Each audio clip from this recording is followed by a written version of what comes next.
India voice, आपकी सोच, आपकी आवाज। देकर सम्मानित किया जाता है। टेंट हाउस सर्विस कार के लिए इस योजना के तहत श्री अंकित कुमार सिंह को 5 लाख रुपए का डेमो चेक देकर सम्मानित किया जाता है। और इसी योजना के तहत क्लॉथ मैन्युफैक्चरिंग के लिए श्री लक्ष्य सैनी को 5 लाख रुपए का डेमो चेक देकर सम्मानित किया जाता है। एक बार जोरदार तालियां सभी के लिए। और इसी क्रम में हमारे साइबर कैफे चलाने के लिए कुमारी सोनम, आपको 5 लाख रुपए का डेमो चेक देकर सम्मानित किया जाता है।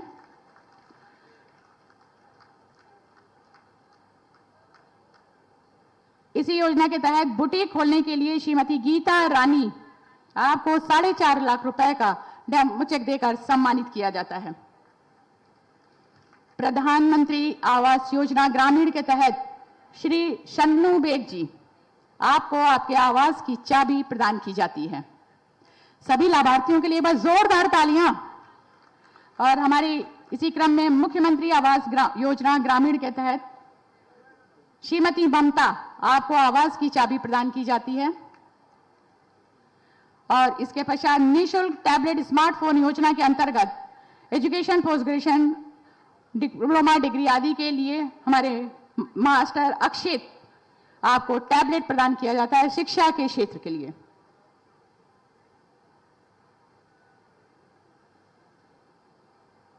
एक बार जोरदार तालियां हमारे सभी लाभार्थियों के लिए।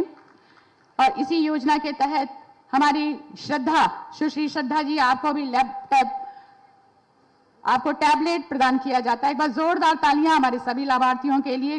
राष्ट्रीय ग्रामीण आजीविका मिशन के तहत श्रीमती आरती, स्वयं सहायता समूह के माई दीदी के रूप में CIF 7 करोड़ 89 लाख रुपए का आपको डेमो चेक देकर सम्मानित किया जाता है। राष्ट्रीय ग्रामीण आजीविका मिशन के तहत हमारी श्रीमती रविता देवी, लखपति दीदी बनने हेतु आपको सम्मान प्रमाण पत्र प्रदान किया जाता है। एक बार जोरदार तालियां हमारी लखपति दीदी के लिए।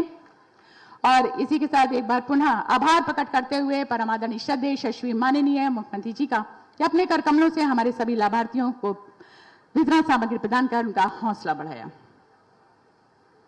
वो सोपान, वो पल जिसका हम सभी को इंतजार। जी हां, अपने मेहनत, लगन, परिश्रम और कार्यप्रणाली, कुशल नेतृत्व, मार्गदर्शन और अपने अनुशासन, वृहत सोच के माध्यम से हमारे विश्व के मानचित्र में उत्तर प्रदेश का गौरव बढ़ाने वाले परमादरणीय श्रद्धेय यशस्वी माननीय मुख्यमंत्री जी और अपने गरिमा में उपस्थिति से मंच को सुशोभित, अलंकृत करने वाले यशस्वी माननीय मुख्यमंत्री जी को एक बार पुनः कोटि कोटि नमन करते हुए, सादर आमंत्रित करते हुए, ससम्मान अनुरोध करते हुए कि अपने आशीर्वचन से हम सभी को अन्वित करें। एक बार जोरदार तालियों के साथ स्वागत। जय जय श्री राम। भारत माता की। भाई ये मुरादाबाद की आवाज नहीं लग रही है। भारत माता की, भारत माता की, भारत माता की। वंदे वंदे वंदे। नमः पार्वती पतिये हर हर।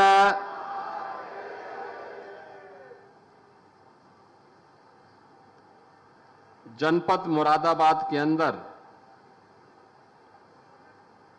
विभिन्न परियोजनाओं के लोकार्पण और शिलान्यास के साथ ही मुख्यमंत्री युवा उद्यमी स्कीम के अंतर्गत लाभार्थियों को ऋण वितरण कार्यक्रम के अवसर पर आयोजित आज के इस कार्यक्रम में भारतीय जनता पार्टी के प्रदेश के लोकप्रिय और कर्मठ प्रदेश अध्यक्ष माननीय चौधरी भूपेंद्र सिंह जी, उत्तर प्रदेश सरकार में मंत्रिमंडल के मेरे सहयोगी, प्रदेश के कृषि और कृषि शिक्षा विभाग के राज्य मंत्री सरदार बलदेव सिंह ओलख जी, महापौर श्री विनोद अग्रवाल जी, क्षेत्रीय अध्यक्ष श्री सत्येंद्र सिसोदिया जी, विधान परिषद के सदस्य डॉक्टर जयपाल सिंह व्यस्त जी, डॉक्टर हरि सिंह ढिल्लो जी, श्री गोपाल अंजान जी, माननीय विधायक श्री रितेश गुप्ता जी, माननीय विधायक श्री रामवीर सिंह जी, माननीय विधायक श्री सुशांत सिंह जी, भारतीय जनता पार्टी के क्षेत्रीय महामंत्री श्री हरिओम शर्मा जी, जिला अध्यक्ष आकाश कुमार पाल जी, महानगर अध्यक्ष श्री गिरीश मंडला जी, जिला प्रभारी श्री राजेश यादव जी, जिला सहकारी बैंक के चेयरमैन श्री विजय भान जी और आज के इस कार्यक्रम में उपस्थित मुरादाबाद जनपद के मेरे सभी उपस्थित बहन और भाइयों, आज मुझे अपनी हस्तशिल्प और अपनी पौराणिक और ऐतिहासिक पृष्ठभूमि के लिए विख्यात मुरादाबाद जनपद में आने का सौभाग्य प्राप्त हुआ है। बहनों और भाइयों, सावन मास में मुरादाबाद जनपद में आकर के बारिश और मौसम की विपरीत परिस्थितियों के बावजूद आपकी इतनी बड़ी उपस्थिति हम सबको अंतःकरण से अभिभूत करती है। मैं इस अवसर पर आप सभी का इस समारोह में हृदय से स्वागत करता हूं। आप सभी को आज यहां पर प्राप्त होने वाली 1172 करोड़ रुपए की इन परियोजनाओं का जो उपहार प्राप्त हो रहा है, इसकी बधाई भी देता हूं, अपनी शुभकामनाएं भी देता हूं। बहनों और भाइयों, ये नया मुरादाबाद है। अब अराजकता के लिए नहीं, गुंडागिर्दी के लिए नहीं, बल्कि अपने उत्कृष्ट हस्तशिल्प और कारीगरी के लिए विख्यात वन डिस्ट्रिक्ट वन प्रोडक्ट के माध्यम से अपनी पहचान दिलाने वाले, ब्रॉस आइटम को वैश्विक मंच पर पहुंचाने वाले नए मुरादाबाद, जिस मुरादाबाद में आज युवा उद्यमी स्कीम के लाभार्थियों के साथ हमें जुड़ने का और रक्षाबंधन के पहले 1172 करोड़ रुपए की इन परियोजनाओं का उपहार मुरादाबाद वासियों को देने का सौभाग्य प्राप्त हो रहा है, इसके लिए पूरे मुरादाबाद वासियों को हृदय से बधाई है और शुभकामनाएं हैं। बहनों और भाइयों, मुरादाबाद आज अकेले मुरादाबाद 11 से 15 हजार करोड़ रुपए के अपने स्वयं के उत्पाद को एक्सपोर्ट करता है। 2017 के पहले यह अराजकता की भेंट चढ़ी हुई थी। 2017 के पहले कोई इसकी कल्पना भी नहीं करता था ऐसा भी होगा, लेकिन आज वही यहां का हस्तशिल्प और कारीगर और पहला हस्तशिल्पी इसी मुरादाबाद का है, ब्रास आइटम वाला, जिन्हें आदरणीय प्रधानमंत्री जी ने पद्म पुरस्कार से भी उनकी कला को सम्मानित करने का काम किया है। यानी कभी समाज को बांटने वाली समाजवादी पार्टी की सरकार में सामाजिक ताने बाने को छिन्न भिन्न करके जाति के नाम पर, क्षेत्र के नाम पर, भाषा के नाम पर और तमाम वाद के आधार पर सामाजिक ताने बाने को छिन्न भिन्न करने का काम किया जाता था। और आज का ये नया मुरादाबाद और नए उत्तर प्रदेश में आप देख सकते हैं कैसे योजनाओं का लाभ बिना भेदभाव के हर तबके को प्राप्त होता है। उसका चेहरा देख करके नहीं, योजनाओं की पात्रता को ध्यान में रख करके योजनाओं का लाभ हर गांव को, हर गरीब को, हर किसान को, हर युवा को, हर वंचित को बिना भेदभाव के प्राप्त हो सके, इस दृष्टि से सरकार कार्य कर रही है। एक तरफ गरीब कल्याणकारी योजनाओं का लाभ सबका साथ, सबके विकास के भाव के साथ ये डबल इंजन की सरकार दे रही है, दूसरी तरफ एक नया विजन युवा को रोजगार मिलना है। अकेले मुरादाबाद में पीएसी में, पीटीएस में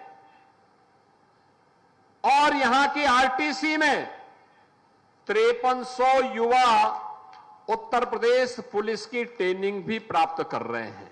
अब आप देख सकते हैं, एक साथ अभी हाल ही में हम लोगों ने 60,244 पुलिस आरक्षियों की भर्ती की, 60,244, और पिछले 8 वर्ष में 2,16,000 पुलिस की भर्ती हम लोगों ने प्रदेश के अंदर की।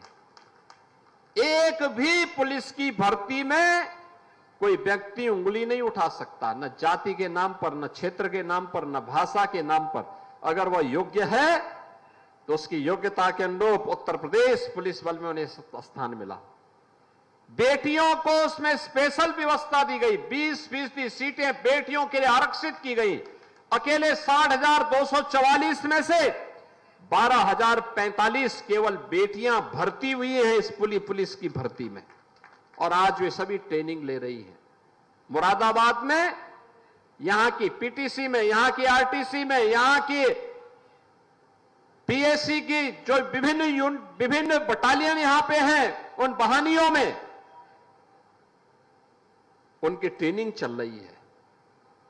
और इसीलिए उस ट्रेनिंग को ध्यान में रखते हुए मैं अपने जनप्रतिनिधियों से कहूंगा, वह नौजवान प्रदेश को बेहतरीन सुरक्षा का माहौल देने के इस मॉडल को आगे बढ़ाने के लिए अपने आप को उत्तर प्रदेश पुलिस बल का हिस्सा बनाया है।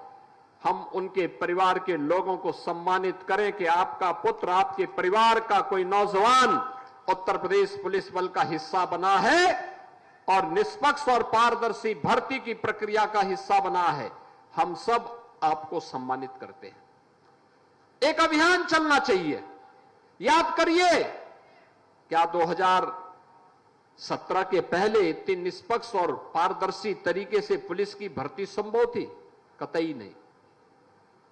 पुलिस की भर्ती निकलती थी, किसी विभाग की भर्ती निकलती थी, कौरव दल वसूली के लिए चाचा भी, भतीजा भी, भाई भी और काका, नाना, भांजे, मामा, ये सभी लोग निकल पड़ते थे वसूली में, और किसी नौजवान को ईमानदारी के साथ कोई अवसर नहीं मिलता था। भर्ती हो या ट्रांसफर पोस्टिंग, इन सब में भेदभाव भी था और यह व्यवसाय भी था। 17 के बाद जीरो टॉलरेंस की सरकार की नीति का परिणाम है। अब कोई व्यक्ति न ट्रांसफर पोस्टिंग में धनादोहन कर सकता है और न ही कोई व्यक्ति भर्ती में कोई पैसा ले सकता है। जो पैसा लेगा वो जेल के अंदर सड़ेगा, और सरकार उस दिशा में कार्य कर रही है।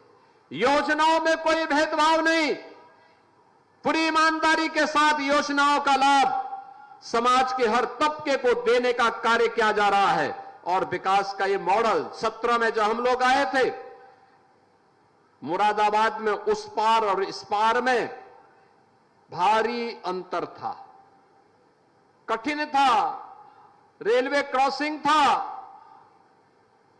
जाम लगा रहता था।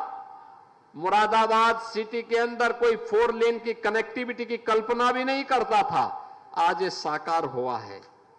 मुरादाबाद में अटल आवासीय विद्यालय होगा, ये एक सपना था।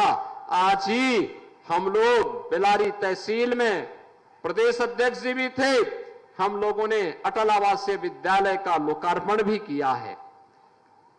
मुरादाबाद में कोई सरकारी विश्वविद्यालय हो, एक कल्पना थी। अब मुरादाबाद के पास अपना विश्वविद्यालय भी बन रहा है, मुरादाबाद के अंदर बन रहा है।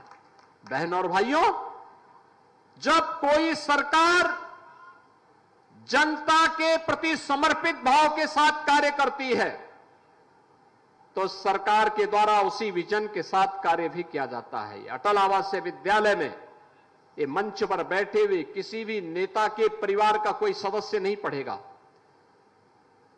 वर्ल्ड क्लास इंफ्रास्ट्रक्चर के साथ अत्याधुनिक शिक्षा के केंद्र हैं, और इसमें प्राथमिकता किसको है?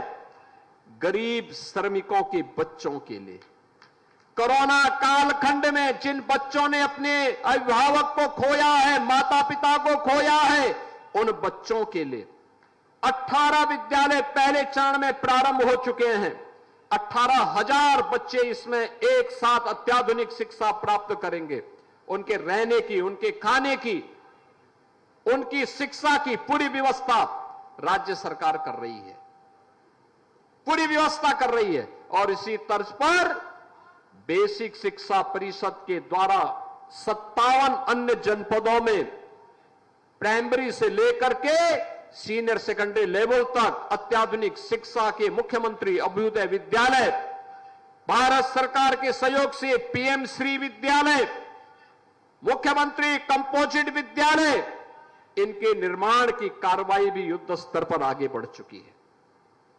याद करिए, समाजवादी पार्टी की सरकार के समय नकल को उन्होंने जन्मसिद्ध अधिकार बनाया था। नकल का परिणाम क्या था? उत्तर प्रदेश के नौजवानों के सामने पहचान का संकट खड़ा हो गया था। शिक्षा की व्यवस्था ध्वस्त हो गई थी। कोई भी सभ्य समाज हो, कोई भी समर्थ राष्ट्र हो, अच्छी और संस्कार युक्त शिक्षा के बगैर वो आगे नहीं बढ़ सकता। सभ्य समाज के लिए, समर्थ राष्ट्र के लिए अच्छी और बेहतर शिक्षा चाहिए, सुसंस्कृत और संस्कार युक्त शिक्षा चाहिए। उस शिक्षा का केंद्र बिंदु आज जब शिक्षा के इन मंदिरों को बनाने का प्रयास हो रहा है, राष्ट्रीय शिक्षा नीति के अंतर्गत जब इस कार्यक्रम को आगे बढ़ाया जा रहा है, तो सबसे ज्यादा पीड़ा हो रही है समाजवादी पार्टी को और कांग्रेस को। सबसे ज्यादा पीड़ा हो रही है इनको। बहनों और भाइयों, इनको पीड़ा इसलिए हो रही है क्योंकि इन्होंने अपने समय में कुछ किया नहीं। इन्होंने शिक्षा की व्यवस्था को ध्वस्त करके रख दिया था।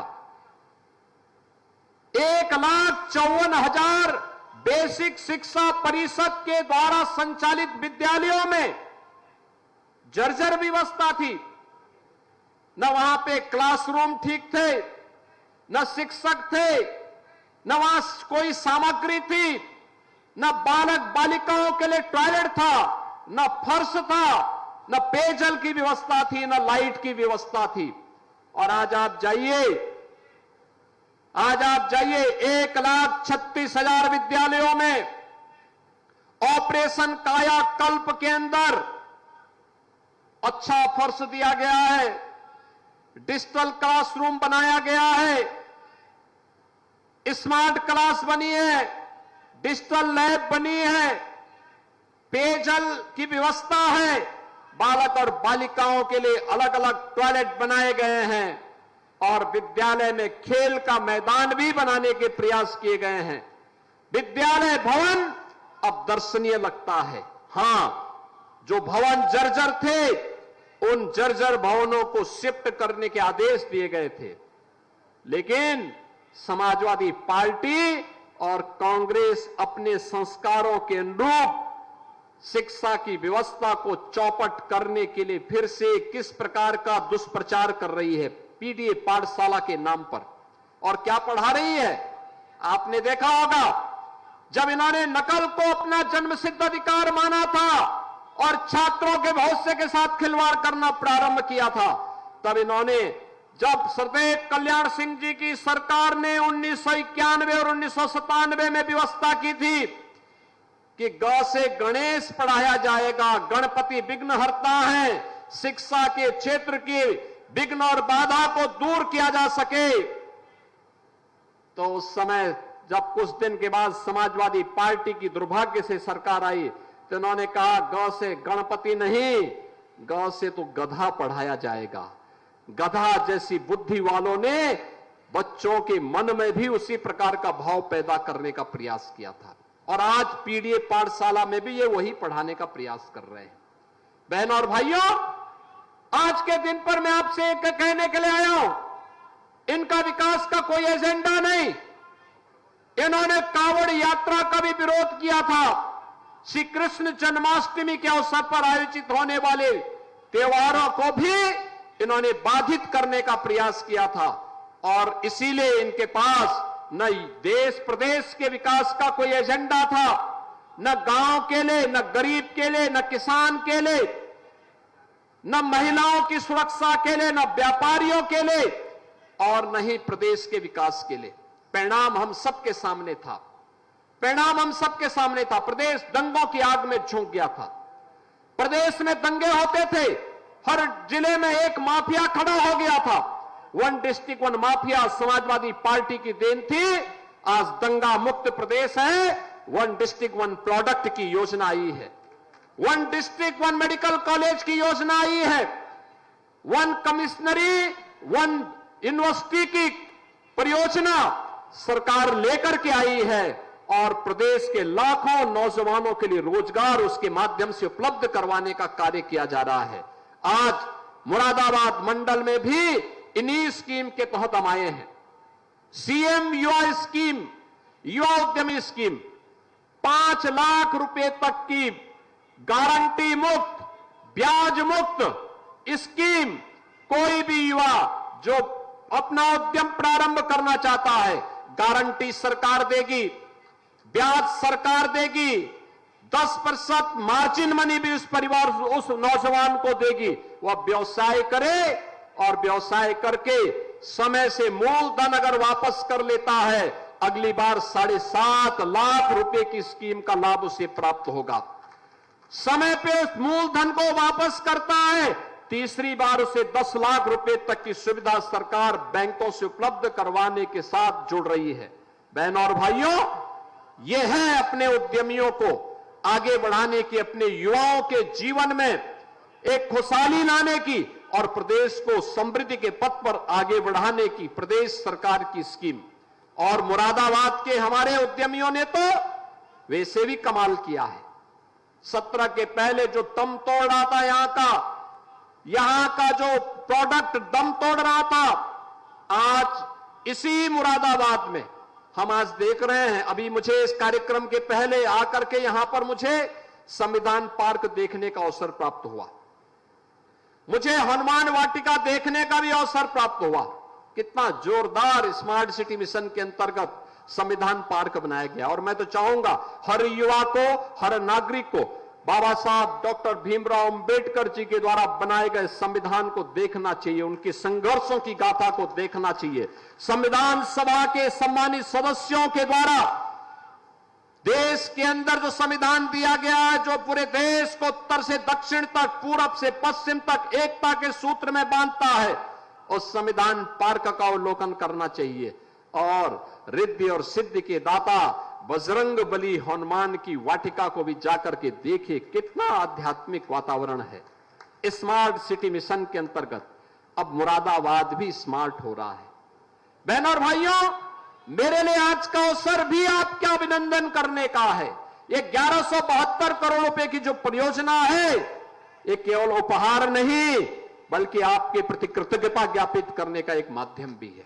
और कृतज्ञता इस बात को देख करके कि जो विभाजनकारी राजनीति मुरादाबाद के अंदर समाजवादी पार्टी और कांग्रेस ने की थी, आपने कुंदरकी के उपचुनाव में उसका जवाब दे दिया।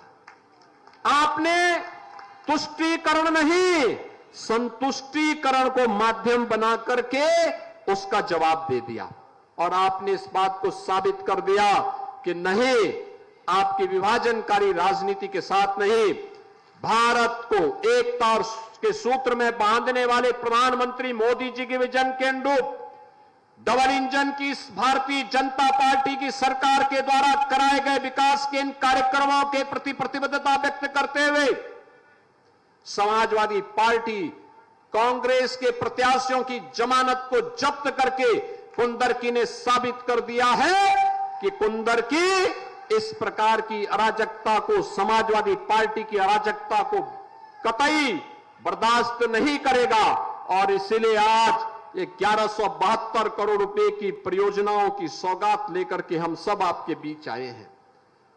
मैं उन सभी युवाओं को जो मुरादाबाद के हैं, प्रदेश भर के हैं, उत्तर प्रदेश पुलिस आरक्षी में जिनका चयन हुआ है, ट्रेनिंग ले रहे हैं, उन सबको मैं बधाई देता हूं, अपनी शुभकामनाएं देता हूं।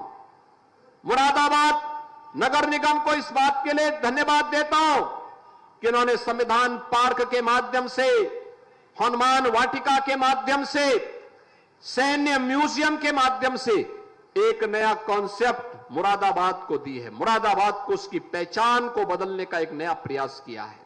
और मुरादाबाद के उन उद्यमियों को जिन्होंने मुरादाबाद की परंपरागत उद्यम को वन डिस्ट्रिक्ट वन प्रोडक्ट के माध्यम से एक नई पहचान दिलाई है। एक्सपोर्ट हो रहा है। 11,000 करोड़ रुपए से लेकर के 15,000 करोड़ रुपए तक का प्रोडक्ट अकेले मुरादाबाद एक्सपोर्ट कर रहा है। ये पूरा पैसा देश के अंदर आता है। और यही से हम कह रहे हैं, प्रधानमंत्री मोदी जी ने यही बात कही थी, वोकल फॉर लोकल। पर्व और त्योहार आ रहे हैं। अभी 9 अगस्त को रक्षाबंधन पड़ेगा। हर भाई अपनी बहन को उपहार देता है। हमारे ही हस्तशिल्पियों के द्वारा, हमारे ही कारीगरों के द्वारा जो प्रोडक्ट तैयार किया गया हो, हम बहन को वही उपहार में भेंट करें। जन्माष्टमी आएगी।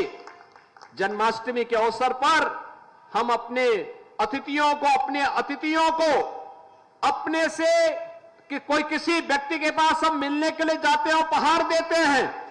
अपने हस्तशिल्पी और कारीगरों के द्वारा बनाए गए प्रोडक्ट को ही हम उपहार में दें।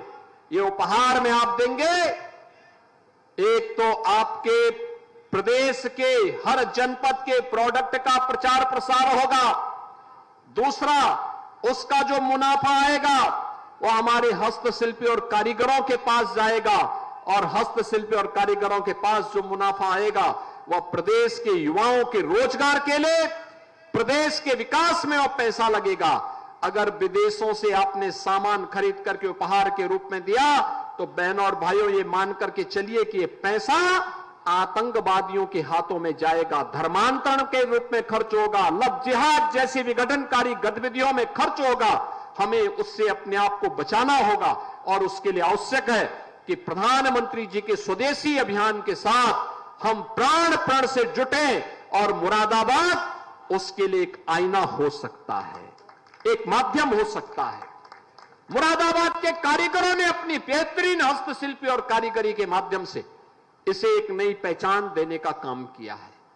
यहां पर जो हुनर है उसको एक मंच डबल इंजन की सरकार ने दिया है, और आज डबल इंजन की सरकार के द्वारा किए जाने वाले प्रयास का परिणाम है कि पूरे प्रदेश में एक्सपोर्ट की गतिविधियां तेजी के साथ बढ़ी है। लाखों युवाओं को कार्य का अवसर प्राप्त हुआ है, और विकास की इस प्रक्रिया के साथ हम सब जुड़ करके मिलकर के कार्य करेंगे। कनेक्टिविटी से जुड़े हुए, पेयजल से जुड़े हुए, स्मार्ट सिटी मिशन से जुड़े हुए और मुरादाबाद के विकास से जुड़े हुए इन सभी परियोजनाओं के लिए मैं आप सबको हृदय से बधाई देता हूं। बहनों और भाइयों, 9 अगस्त को रक्षाबंधन भी है और काकोरी ट्रेन एक्शन का भी पावन दिवस है। काकोरी के अमर बलिदानियों के स्मरण करने का अवसर भी है। पंडित राम प्रसाद बिस्मिल, ठाकुर रोशन सिंह, यशपाल खां, राजेंद्र प्रसाद लाहिड़ी, चंद्रशेखर आजाद, ये सभी क्रांतिकारी जिन्होंने देश की आजादी के लिए उस समय लड़ा था, उनको स्मरण करने का अवसर भी है। और प्रदेश सरकार ने तय किया है 8 अगस्त, 9 अगस्त, 10 अगस्त 3 दिन बेटी और बहनों के लिए फ्री में हम लोग उत्तर प्रदेश परिवहन निगम की बसेज में आने जाने की सुविधा उपलब्ध करवाएंगे।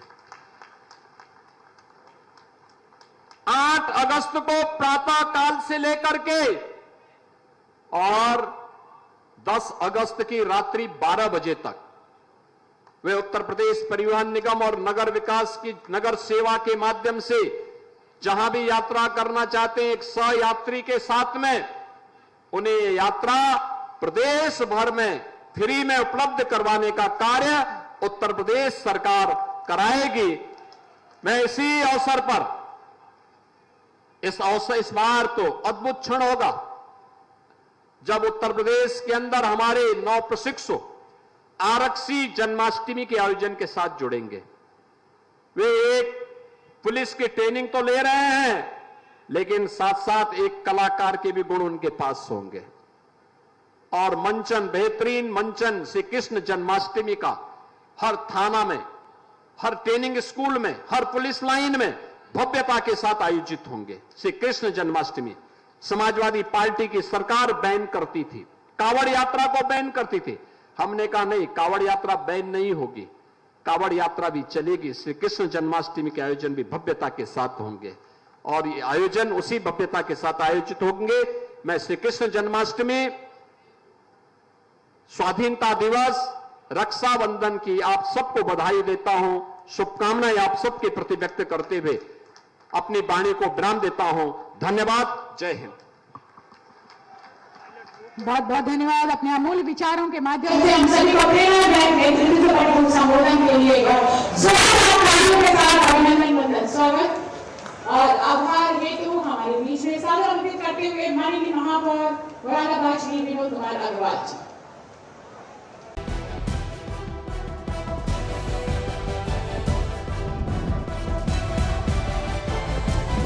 इंडिया वॉइस, आपकी सोच, आपकी आवाज।